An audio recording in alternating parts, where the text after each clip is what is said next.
Bismillahirrahmanirrahim. Assalamualaikum warahmatullahi wabarakatuh. Waalaikumsalam.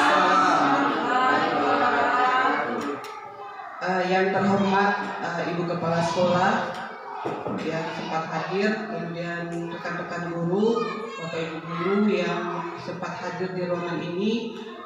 Syukur alhamdulillah kita panjatkan atas kehadiran Allah Subhanahu wa taala karena pada kesempatan ini kita masih diberi kesehatan, kekuatan, dan sehingga kita bisa berkumpul di tempat ini, di mana adapun kegiatan yang akan kita laksanakan pada hari ini sehubungan dengan kegiatan aksi nyata yang akan kami lakukan sebagai calon guru penggerak di angkatan 9 dan sebagai penyelesaian tugas di modul 1.4 kami diminta untuk melakukan diseminasi tentang penyebaran, pemahaman dan penerapan budaya positif di lingkungan sekolah. Dan tak lupa pula kita kirimkan salawat dan salam kepada junjungan Nabiullah Muhammad SAW karena berkat perjuangan beliaulah sehingga kita berada di zaman yang penuh dengan tingkatan intelektual yang sudah terang benderang seperti sekarang ini. Nah, baik Bapak Ibu, seperti yang saya sampaikan di awal bahwa ini adalah suatu penyelesaian tugas kami di dalam melaksanakan aksi nyata di modul 1.4 tentang budaya positif. Nah, ini adalah salah satu penyelesaian tugas kami dengan melakukan diseminasi dan akan sebentar diunggah pada LMS dari video yang kami laksanakan dari kegiatan diseminasi ini. Baik, untuk mengefisienkan waktu, tentunya saya akan bertanya dulu kepada Bapak Ibu guru, bagaimana kabarnya hari ini? Baik. Alhamdulillah, kalau kita dalam keadaan sehat, alhamdulillah, karena dengan kesehatan itu artinya kita bisa melaksanakan apa yang menjadi tugas kita, utamanya di lingkungan sekolah kita ini untuk melaksanakan proses pembelajaran. Nah, baik, jadi di depan sebagai sampul daripada tayangan daripada pemaparan diseminasi tentang budaya positif, di sini adalah saya membuat sendiri sebagai calon guru penggerak di angkatan 9 ini. Nah, mungkin di awal mungkin Bapak Ibu guru sudah mengenal, tetapi di sini dalam cakupan saya sebagai calon guru penggerak, di sini saya bergabung di kelas B 09021 Sulawesi Selatan di Kabupaten Bantaeng. Dan yang Bapak yang berada di ujung yang gagah sekali itu adalah fasilitator saya, yang dimana dalam hal ini beliau bernama Muhammad Arsyidin SPD MPD. Beliau bertindak sebagai fasilitator kami di kelas B. Kemudian yang di tengah itu Bapak yang juga yang paling gagah, yang selalu datang ke sekolah kita pada saat kita melakukan atau saya melakukan pendampingan individu, yaitu Bapak Ismail SPD MPD. Beliau bertindak sebagai pengajar praktik kami di program guru penggerak, dan saya sendiri Dharma S SPD GR sebagai calon guru penggerak di angkatan 9. Nah, itu sebagai perkenalan di sesi ini. Kemudian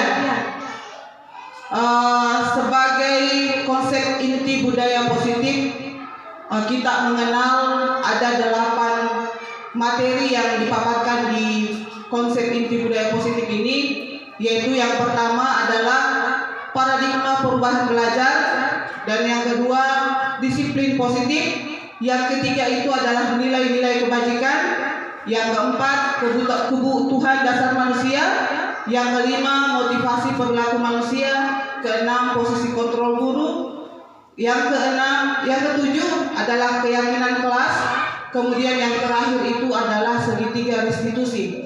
inilah dari kedelapan materi yang akan sebentar saya paparkan sebagai bentuk bagaimana kita nantinya akan mengimplementasikan di sekolah kita tentang bagaimana penerapan budaya positif itu sendiri.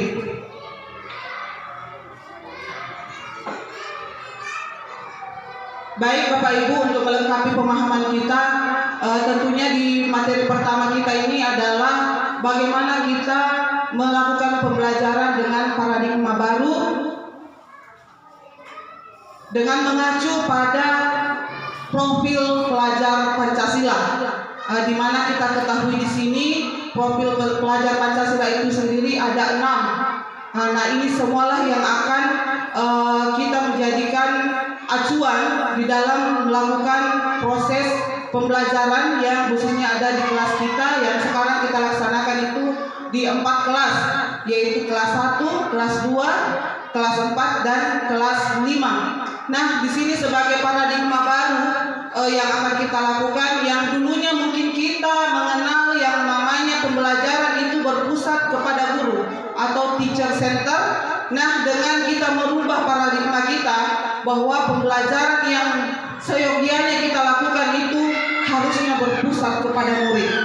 Nah, di sini pembelajaran dengan paradigma baru yaitu merupakan pembelajaran yang dirancang berdasarkan prinsip pembelajaran berdiferensiasi sehingga para peserta didik belajar sesuai dengan kebutuhannya berdasarkan tahap tumbuh kembangnya sesuai teori psikologis modern untuk mewujudkan profil pelajar Pancasila. Nah, disinilah kita akan melakukan perubahan tentang paradigma pembelajaran itu sendiri, yang seperti yang saya katakan tadi bahwa kita harus merubah bahwa yang dulunya yang kita lakukan itu merujuk pada berpusat kepada guru, namun sekarang kita harus berpusat kepada peserta didik. Kita harus melihat apa yang menjadi kebutuhan belajar peserta didik kita. Jadi kita tidak lagi menuntut anak-anak untuk mengikuti apa yang kita inginkan, tetapi kita yang memberikan tuntunan kepada peserta didik kita sesuai dengan kebutuhan belajar mereka dengan menggunakan prinsip pembelajaran berdiferensiasi.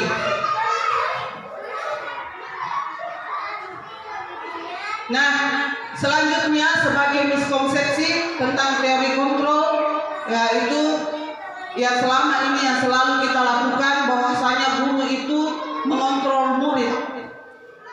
Itu yang menjadi miskonsepsi selama ini. Kemudian kritik dan membuat rasa bersalah mampu menguatkan karakter. Nah, ini sebenarnya yang selama ini yang selalu kita lakukan yang menjadi miskonsepsi tentang teori kontrol itu sendiri. Kemudian yang selanjutnya penguatan positif, efektif dan bermanfaat. Pemahaman kita selama ini dengan melakukan penguatan positif itu akan bermanfaat dan menjadi penguatan bagi peserta didik kita. Kemudian yang keempat, orang dewasa berhak memaksa. Inilah yang selama ini yang menjadi miskonsepsi kita di dalam dunia pendidikan tentang teori kontrol itu sendiri. Kemudian yang selanjutnya untuk mengubah paradigma stimulus respon ke pendekatan teori kontrol. Di sini kita mengambil dua pembeda antara stimulus respon dan teori kontrol itu sendiri, di mana realitas kebutuhan kita sama di stimulus respon dan di teori kontrol itu realitas kebutuhan kita berbeda. Nah, di stimulus respon sendiri semua orang melihat hal yang sama, dan teori kontrol setiap orang memiliki gambaran berbeda. Kemudian yang selanjutnya kita mencoba mengubah orang agar berpandangan sama dengan kita. Kemudian di teori kontrol yang mestinya kita lakukan adalah kita berusaha memahami pandangan orang lain tentang dunia. Kemudian yang selanjutnya perilaku buruk dilihat sebagai suatu kesalahan. Nah, sementara di teori kontrol itu semua perilaku memiliki tujuan. Jadi selama ini kita hanya selalu melihat dari sisi misalnya seperti suatu kesalahan itu adalah merupakan sesuatu yang buruk selama ini. Dengan menggunakan teori kontrol di sini kita melihat itu adalah sebuah ada tujuannya pada pada saat peserta didik kita melakukan sebuah kesalahan. Kemudian yang selanjutnya, orang lain bisa mengontrol saya. Kemudian di teori kontrol hanya Anda yang bisa mengontrol diri Anda. Kemudian saya bisa mengontrol orang lain. Kemudian di teori kontrol Anda bisa mengontrol orang lain. Kemudian yang selanjutnya, pemaksaan ada pada saat bujukan gagal. Kemudian di teori kontrol, kolaborasi dan konsensus menciptakan pilihan-pilihan baru. Kemudian yang terakhir sebagai bagian dari stimulus respon itu sendiri, model berpikir menang atau kalah. Nah, sementara yang kita lakukan di teori kontrol itu, kita berubahnya menjadi model berpikir menang. Jadi tidak ada lagi istilah menang kalah, tetapi menang untuk menang. Jadi itu yang menjadi sebagai acuan kita untuk mengubah paradigma stimulus respon ke pendekatan teori kontrol. Kemudian yang selanjutnya adalah disiplin positif. Nah, sebelum kita jauh lebih memahami tentang disiplin positif ini, tentu kita harus memahami dulu apa itu makna daripada disiplin. Di mana di sini disiplin berasal dari kata disiplina yang artinya kita belajar. Disiplin di sini mengacu pada disiplin diri yang memiliki tanggung jawab terhadap apa yang telah dilakukannya berdasarkan nilai-nilai yang diyakini. Kemudian disiplin positif merupakan salah satu cara penerapan disiplin yang bertujuan untuk menumbuhkan kesadaran serta memperdayakan peserta didik tanpa imbalan penghargaan atau reward, ancaman atau hukuman. Nah, selama ini kita selalu menerapkan disiplin positif itu hanya dengan menggunakan penghargaan, ancaman ataupun berupa hukuman. Nah, dengan penerapan disiplin ini, dengan kita mengetahui apa yang sebenarnya kita lakukan di dalam menerapkan disiplin positif, ya tentunya kita hanya menerapkan disiplin itu untuk bertujuan untuk menumbuhkan kesadaran diri dari peserta didik itu sendiri. Kemudian, di mana tujuan kita sebagai pendidik adalah mampu menciptakan peserta didik yang memiliki disiplin diri sehingga mereka berperilaku mengacu kepada nilai-nilai kebajikan universal dan memiliki motivasi intrinsik dalam perubahan ke arah yang lebih baik. Saya kira ini yang terkait dengan disiplin positif, bagaimana kita menerapkan dengan kita mengetahui apa sebenarnya itu dalam penerapan disiplin positif. Nah, di sini nilai-nilai kebajikan, nilai-nilai yang disepakati bersama terlepas dari suku bangsa, agama, bahasa maupun latar belakang. Nah, ada beberapa perbandingan dari beberapa tujuan-tujuan daripada baik dari profil pelajar Pancasila itu sendiri dan beberapa organisasi tentang yang berhubungan dengan pendidikan. Yang pertama itu di profil pelajar Pancasila, rujukannya itu beriman dan bertakwa pada Tuhan Yang Maha Esa dan berakhlak mulia. Kemudian berkebinekaan global, gotong royong, mandiri, kreatif dan bernalar kritis.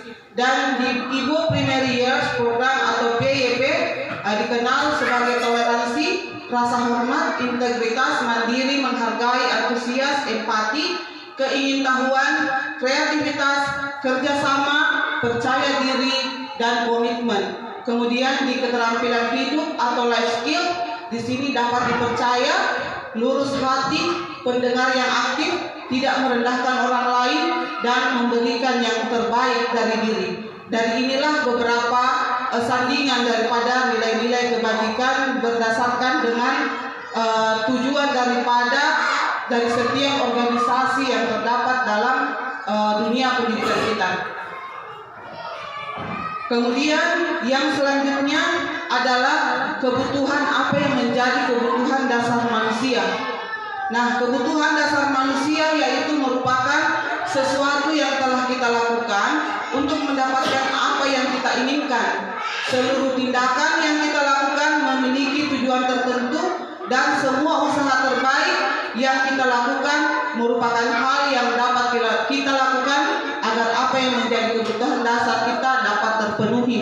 Jadi sekiranya kita mengetahui bersama apa yang menjadi kebutuhan dasar manusia, ya tentunya apa yang menjadi tindakan kita untuk memenuhi kebutuhan dasar kita. Nah, kita sebagai penyampaian informasi bahwa kita ketahui ada 5 kebutuhan dasar manusia yang bisa kita terapkan. Yang pertama itu adalah bertahan hidup. Di sini kita ketahui bertahan hidup ini bagaimana kita terpenuhinya ya, terkait dengan makanan, pakaian, tempat tinggal, keamanan dan kesehatan. Kemudian kasih sayang dan rasa diterima. Di sini rasa diterima, dipedulikan, berbagi, kerjasama, menjadi bagian dalam kelompok. Kemudian yang ketiga itu adalah penguasaan. Itu harga diri, keinginan untuk dianggap, memimpin, berprestasi, diakui dan didengar. Kemudian kebutuhan yang selanjutnya adalah kebebasan, yaitu mandiri, memiliki pilihan, mencoba hal baru, mampu mengendalikan arah dirinya. Jadi yang terakhir adalah kesenangan, bermain, humor, antusiasme dan tertawa. Dari 5 kebutuhan dasar manusia inilah yang selalu akan kita terapkan kepada peserta didik kita. Bagaimana kita menumbuhkan dari mulai dia untuk bertahan hidup, rasa penerimaannya kita dengan memberikan kasih sayang dan diterima dari segala apa yang dimiliki oleh peserta didik kita. Kemudian yang ketiga tadi adalah penguasaan. Bagaimana kita memberikan kesempatan kepada peserta didik kita untuk dapat menghargai dirinya dengan memberikan kesempatan kepada peserta didik untuk melakukan hal-hal sesuai dengan kemampuannya. Kemudian di sini kebebasan. Di sini kita memberikan kebebasan ke peserta didik untuk melakukan hal-hal yang sesuai dengan apa yang mereka miliki atau keunikan-keunikan yang mereka miliki sebagai potensi yang ada dalam dirinya.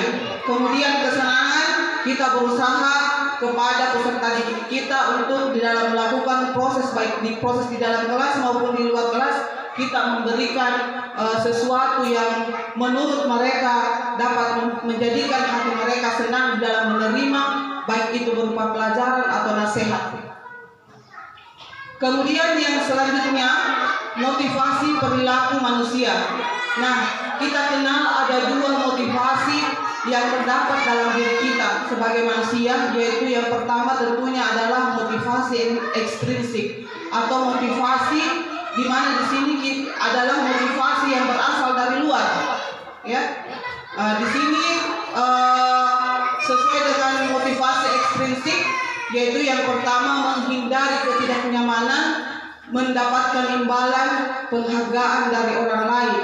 Nah, inilah yang menjadi beberapa motivasi ekstrinsik yang berada pada manusia. Kemudian yang selanjutnya motivasi intrinsik, di mana di sini menjadi orang yang mereka inginkan dan menghargai diri sendiri dengan nilai-nilai yang mereka percaya. Nah, di dalam melakukan budaya positif tentunya kita harus memunculkan motivasi intrinsik itu sendiri, karena ini berasal dari dalam dirinya. Karena tidak mungkin kita bisa melakukan budaya positif itu sendiri kalau tidak ada motivasi dalam dirinya. Kemudian tindakan penegakan peraturan. Nah, selama ini kita selalu melakukan penegakan peraturan. Yang pertama itu dengan memberikan hukuman. Nah, hukuman di sini itu tidak terencana atau tiba-tiba. Kemudian murid tidak tahu apa yang akan terjadi atau tidak dilibatkan. Kemudian bersifat satu arah. Kemudian yang selanjutnya berupa hukuman fisik atau psikis. Nah, kemudian yang kedua adalah konsekuensi. Konsekuensi ini lebih terencana, disepakati sesuai peraturan. Kemudian yang selanjutnya murid tetap dibuat tidak nyaman. Kemudian sikap guru selalu memonitor murid. Kemudian yang selanjutnya restitusi, proses menciptakan kondisi bagi murid untuk memperbaiki kesalahan. kemudian proses kolaboratif yang mengajarkan murid untuk mencari solusi diri, di mana dari ketiga tindakan penegakan peraturan ini mestinya kita hanya melakukan yang namanya restitusi. Kita tidak akan lagi melakukan yang namanya hukuman dan konsekuensi, karena ini hanya akan berakibat tidak akan memunculkan apa yang menjadi yang awalnya tadi mampu berubah, tetapi dengan melakukan hukuman atau konsekuensi itu sendiri, tetap anak-anak atau peserta didik kita akan lebih ke arah kelakuannya itu lebih ke arah negatif. Jadi kita melakukan restitusi dengan melakukan pendekatan-pendekatan sesuai untuk menciptakan kondisi murid untuk memperbaiki kesalahannya dan menuju perbaikan solusi dari dirinya. Kemudian di sini 5 posisi kontrol guru. Yang pertama itu adalah penghukum, yang kedua pembuat rasa bersalah, yang ketiga adalah teman, yang keempat adalah pemantau, dan yang kelima adalah manajer. Dari kelima posisi kontrol guru di sini yang selama ini yang selalu kita lakukan adalah yang poin pertama, kedua, ketiga, dan keempat. Jarang sekali kita melakukan yang poin kelima, yaitu sebagai manajer. Nah, dari penyampaian informasi ini sebentar kita akan memahami apa yang sebenarnya harus kita lakukan. Apakah akan tetap menjadi penghukum, apakah tetap menjadi pembuat rasa bersalah, ataukah kita tetap menjadi temannya, menjadi pemantau, atau kita menjadi manajer. Nah, di sini kita mengangkat sebuah kasus, misalnya peserta didik melakukan tindakan yang melanggar peraturan sekolah, misalnya tidak menggunakan atribut pada saat pelaksanaan upacara. Di sini selalu kita melakukan hukuman, yaitu berlari mengelilingi lapangan. Nah, ini yang selama ini yang biasa kita lakukan kalau ada kesalahannya anak-anak, selalu kita menghukum dengan menggunakan fisiknya tanpa kita mengetahui terlebih dahulu apa alasannya sehingga dia tidak menggunakan. Dengan kita melakukan hukuman, itu bukan hanya berdampak anak-anak bisa mengalami gangguan kesehatan, tetapi bisa jadi itu akan tertanam dalam dirinya bahwasanya pada saat saya melakukan kesalahan itu hanya dengan saya bisa berubah dengan cara dihukum tanpa melakukan atau tanpa meng-cross check apa yang menjadi alasan daripada peserta didik kita itu tidak menggunakan atribut tersebut. Kemudian yang selanjutnya, pembuat merasa bersalah. Di sini biasa kita melontarkan kata-kata, berapa kali ibu bapak ibu guru memberitahu kamu selalu saja mengecewakan ibu atau bapak guru. Nah, ini juga tidak membuat anak-anak itu merasa akan merubah dirinya, tetapi ini hanya akan membuat dia hanya terus akan merasa bersalah dengan apa yang dia lakukan tanpa ada proses dari perubahan dirinya. Kemudian yang selanjutnya menjadi teman. Kadang-kadang kita juga seolah-olah menjadi temannya anak-anak atau peserta didik kita dengan melontarkan, kadang kita menggunakan kata-kata, ayo dong ikuti aturan sekolah, tolong bantu ibu bapak ya, sekali ini ya sudah tidak apa-apa, lain kali jangan diulangi berbuat seperti ini lagi. Nah, ini menjadi sebagai posisi teman, ini tidak efektif juga kita lakukan karena terkadang anak-anak itu atau peserta didik kita terlena dan hilang rasa hormatnya kepada kita dengan terlalu dekat tanpa ada batasan-batasan yang dapat mencerminkan atau sebagai seorang pendidik dan sebagai seorang siswa. Dia akan selalu menunjukkan bahwasanya menganggap guruku itu adalah temanku tanpa ada batasan-batasan sehingga hilanglah rasa hormat peserta didik terhadap bapak ibu gurunya. Kemudian sebagai pemantau, di sini biasa kita melakukan atau menggunakan kata-kata dengan kamu sudah melanggar aturan sekolah, kamu tahu konsekuensinya, setelah upacara kamu beli atributnya ke toko dan jangan diulangi lagi. Nah, dengan kita tidak mengetahui bagaimana kondisi kemampuan peserta didik kita, pada saat kita memberitahukannya untuk membeli atribut, jangan sampai dia tidak mempunyai uang untuk membelinya, sehingga kita akan berkelanjutan terus seperti itu sampai dia tidak memiliki atribut itu, karena kita tidak mengetahui alasannya, apa yang menjadi alasannya sehingga dia tidak menggunakan atribut itu sendiri. Kemudian yang selanjutnya yaitu sebagai manajer, apakah kamu tahu kesalahanmu? Kira-kira bagaimana kamu memperbaiki kesalahanmu? Nah, seharusnya kita sebagai peserta didik untuk memunculkan motivasi intrinsik anak-anak itu untuk merubah dirinya, ya tentunya kita harus menjadi atau sebagai manajer di dalam posisi kontrol guru. Karena dengan di sini kita menjadi seorang manajer, artinya kita bersama dengan peserta didik untuk mencari solusi dari apa yang menjadi permasalahannya, dengan mengetahui apa yang menjadi alasan dari apa kesalahan yang telah dia lakukan, dengan meng-cross check dari mulai awal kenapa dia tidak menggunakan atribut, apa alasannya, kenapa tidak menggunakan. Dengan kita menanyakan itu semua, akan peserta didik kita akan menyampaikan dengan penuh rasa dengan penuh rasa senang. Dia akan menyampaikan ke kita bahwa seperti ini alasannya, saya tidak punya uang, orang tua saya seperti ini alasannya. Jadi kita bisa mengetahui dan kita akan bisa menemukan solusi terbaik dari apa yang menjadi masalah peserta didik kita.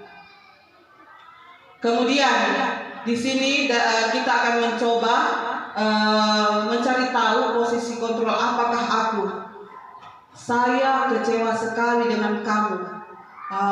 Mungkin saya bisa bertanya kepada Bapak Ibu, kira-kira ini termasuk dia posisi kontrol apa?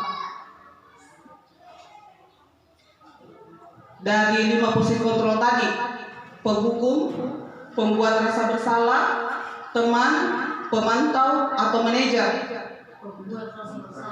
Pembuat rasa bersalah. Betul sekali. Jadi kita beri aplaus dulu kepada ibu kita yang sudah bisa menjawab dengan benar bahwa posisi kontrol yang contoh dari posisi kontrol kata-kata atau kalimat yang kita keluarkan adalah membuat rasa bersalah. Kemudian yang selanjutnya, kamu tidak pernah benar melakukannya. Kira-kira ini posisi kontrol apa? Dari 5 posisi kontrol, kamu tidak pernah benar melakukannya. Boleh dijawab Bapak Ibu? Pemantau kah? Ayo coba kita cek. Betul sekali. Aplaus dulu untuk kita semua. Alhamdulillah. Artinya apa yang tadi betul-betul disimak, sehingga dalam penerapannya insya Allah kita bisa juga dengan menggunakan kalimat-kalimat yang benar. Kemudian yang selanjutnya, apa rencanamu untuk menyelesaikan masalah ini? Manajer. Luar biasa Bapak Ibu. Jadi betul sekali, dari contoh kalimat di atas itu kita menerapkan posisi kontrol sebagai manajer. Kemudian yang selanjutnya, kamu tidak pernah mendapat nilai jika tidak mengerjakan tugas. Hukuman. Betul sekali. Jadi alhamdulillah dari materi kita tadi sudah bisa sedikit banyaknya ada pengetahuan kita terkait bagaimana kita dalam menerapkan posisi kontrol dengan contoh-contoh kalimat yang bisa kita lontarkan pada saat anak-anak kita melakukan kesalahan dan tidak menggunakan lagi pendekatan atau posisi kontrol yang keempat itu, selain daripada posisi kontrol sebagai manajer. Oh, masih ada satu. Ayolah lakukan demi Bapak Ibu ya. Apa kira-kira ini? Betul sekali teman. Kata kuncinya di sini kalau ada kata ayo berarti itu adalah posisi kontrol sebagai teman. Oke. Yang selanjutnya adalah keyakinan kelas. keyakinan kelas di sini adalah apa yang menjadi kesepakatan kita di kelas yang dapat dipatuhi atau yang dapat dilaksanakan oleh seluruh warga kelas. Di sini, mengapa keyakinan kelas? Mengapa bukan peraturan kelas? Nah, yang selama ini kita mungkin pahami bahwasanya peraturan kelas itu sudah keyakinan kelas. Tetapi di sini keyakinan kelas itu adalah apa yang menjadi keyakinan daripada peserta didik kita yang dituangkan di dalam menjadi kesepakatan di dalam kelas kita. Nah,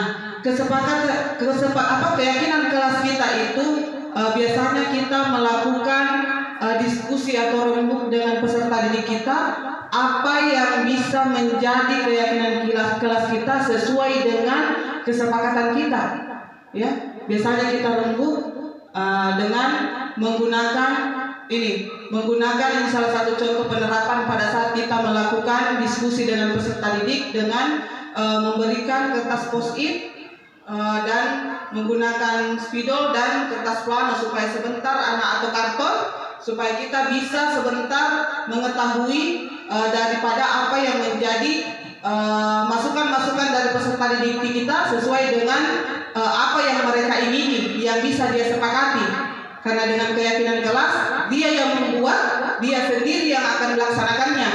Dan itulah keyakinan kelas. Di sini keyakinan kelas itu sendiri bersifat abstrak, berupa pernyataan universal, dibuat dalam pernyataan positif, singkat agar mudah diingat, sesuai dengan kondisi kelas dan sekolah sehingga mudah diterapkan.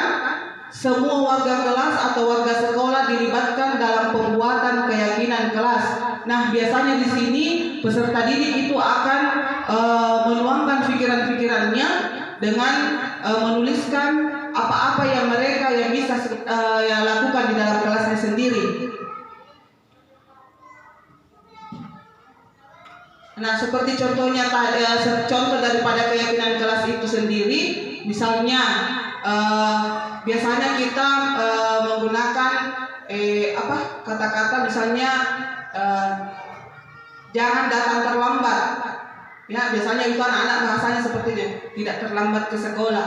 Berarti kata positif yang bisa kita jadikan keyakinan kelas, kita menggantinya dengan datang tepat waktu. Biasanya seperti itu. Kemudian biasanya tidak mengganggu antar teman.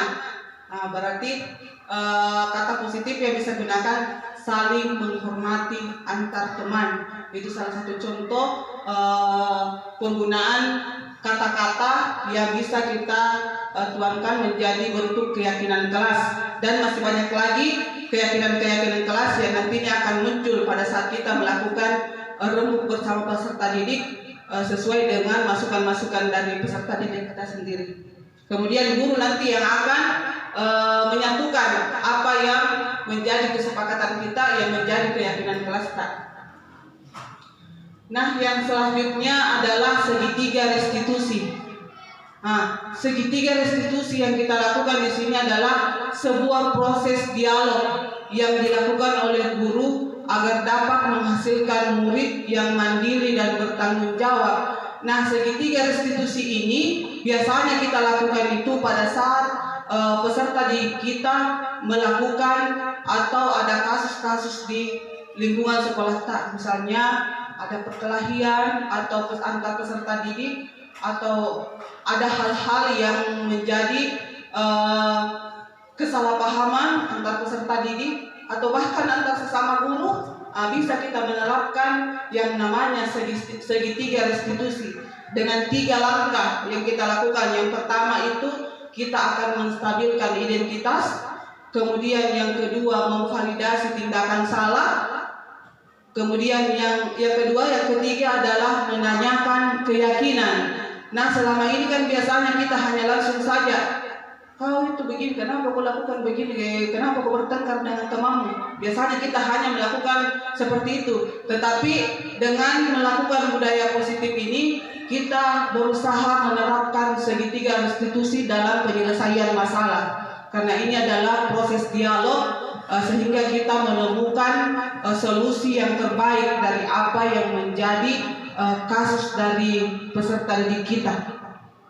Nah, selanjutnya yaitu bagaimana kita menstabilkan identitas. Jadi ini langkah-langkahnya. Menstabilkan identitas itu menggunakan prinsip membuat kesalahan adalah bagian dari proses pembelajaran.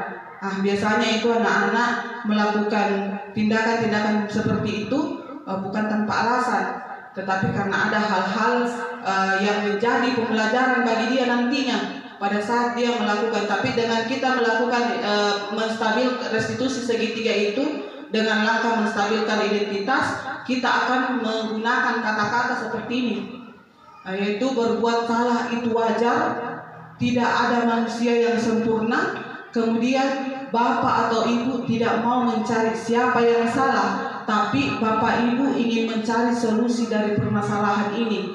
Kemudian kamu berhak merasa seperti itu atau merasa begitu. Nah, ini yang biasa kita gunakan kata-kata di dalam menstabilkan identitas. Jadi tidak kita langsung menjudge anak-anak, kau mentong salah. Kan biasanya kita seperti itu selama ini. Kalau ada anak tanpa kita mengetahui siapa, apa akar masalahnya, siapa pelakunya, kita langsung menjudge bahwa kau mentong salah begini. Tapi dengan kita menggunakan restitusi, kita akan melakukan hal yang terbaik tanpa ada hal yang mampu melukai semua pihak. Jadi ini di langkah menstabilkan identitas. Kemudian yang selanjutnya memvalidasi tindakan salah. Memvalidasi tindakan salah di sini menggunakan prinsip setiap berperilaku berupaya memenuhi suatu kebutuhan tertentu. Nah, biasanya kesalahan-kesalahan yang dilakukan bukan berarti tanpa alasan, tetapi karena ada kebutuhan yang ingin dipenuhinya. Nah, kata-kata yang biasa kita lontarkan, yang bisa kita lakukan, yaitu kamu pasti punya alasan. Jadi di sini kita sudah menanyakan alasannya. Kita sudah menanyakan alasan dari tindakannya itu. Kemudian padahal kamu bisa melakukan yang lebih buruk dari ini ya. Pertanyaan-pertanyaan seperti ini kalau kita memvalidasi tindakan salah dengan menggunakan kata-kata ini, biasanya anak-anak sudah mulai mencari apa kira-kira hal yang saya lakukan ini yang menjadi alasannya. Kemudian kamu patut bangga karena telah melindungi sesuatu yang penting buatmu. Nah, biasanya anak-anak itu melakukan tindakan karena ada hal yang dia ingin selamatkan atau yang dia lindungi. Tapi dengan kita memvalidasi tindakan yang salah, berarti kita mengetahui alasannya. Jadi kita tidak langsung menjudge anak-anak bahwasanya seperti ini. Jadi kita dengan melakukan pertanyaan seperti ini, kita akan mengetahuinya. Kamu melakukannya karena mempertahankan sesuatu yang penting bagimu. Jadi dengan memvalidasi tindakan salah, tentunya kita akan mengetahui apa yang menjadi dasar sehingga dia melakukan hal tersebut, apakah ingin memenuhi kebutuhannya atau bagaimana. Kemudian langkah terakhir yaitu menanyakan keyakinan. Disinilah kita akan menggunakan prinsip kontrol bahwa pada dasarnya kita termotivasi secara intrinsik. Di sini pertanyaan-pertanyaan yang bisa muncul, yang bisa kita lontarkan pada saat melakukan diskusi segitiga, yaitu apa keyakinan kelas kita yang telah kita sepakati. Kemudian nilai-nilai apa yang telah kita sepakati bersama. Kemudian yang selanjutnya seperti apa gambaran sebuah kelas yang ideal menurut kamu. Kamu ingin menjadi seperti apa? Jadi dengan menanyakan keyakinan, dengan keyakinan ini akan muncul dengan sendirinya apa yang menjadi motivasi peserta didik kita itu di dalam melakukan hal-hal dengan mencari solusinya. Nah, ini yang sempat saya lakukan sebagai calon penggerak kemarin dengan melakukan contoh penerapan segitiga restitusi kepada peserta didik.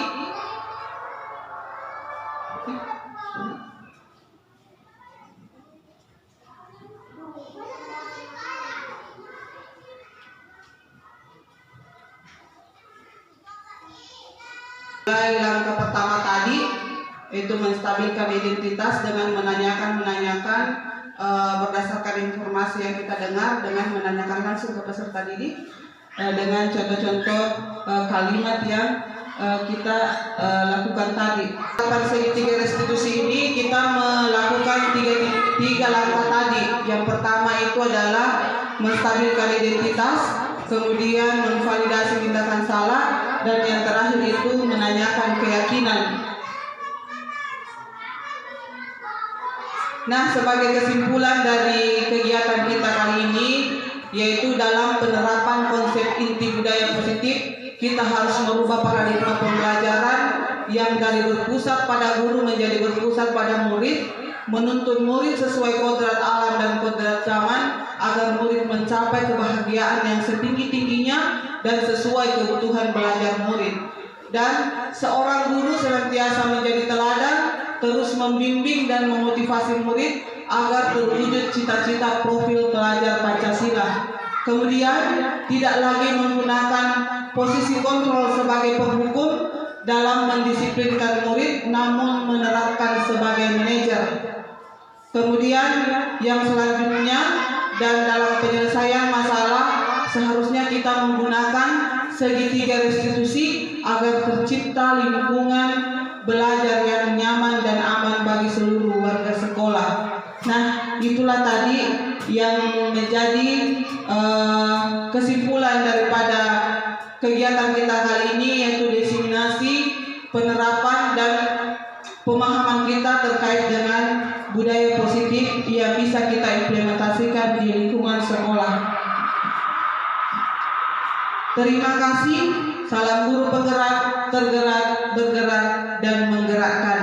Sekira itu saya berterima kasih banyak kepada Ibu Kepala Sekolah dan rekan-rekan guru yang bersedia duduk bersama dalam pemenuhan tugas kami ini di dalam kegiatan program guru penggerak, dan merupakan sebuah aksi nyata bagi kami di dalam menyampaikan atau penyebaran informasi terkait bagaimana kita menerapkan dan daripada budaya positif itu sendiri, utamanya baik untuk di lingkungan kelas kita, dan yang paling terkhusus lagi adalah di lingkungan sekolah kita. Sekira itu dari kegiatan diseminasi kita ini. Sekali lagi saya berterima kasih banyak kepada Bapak Ibu sehingga bersedia untuk menerima atau mendengarkan daripada apa yang saya sampaikan. Misalnya masih ada hal-hal yang ingin dikonfirmasi, bisa kita konfirmasi di luar kelas ini. Kalau misalnya ada hal yang ingin dipertanyakan, karena ini hanya sebatas kita menyampaikan informasi, dan semoga apa yang saya paparkan ini bisa menginspirasi Bapak Ibu di dalam menerapkan budaya positif baik di lingkungan kelas kita maupun di lingkungan sekolah kita. Sekira itu akhir kata dari saya. Wabillahi taufiq wal hidayah. Assalamualaikum warahmatullahi wabarakatuh.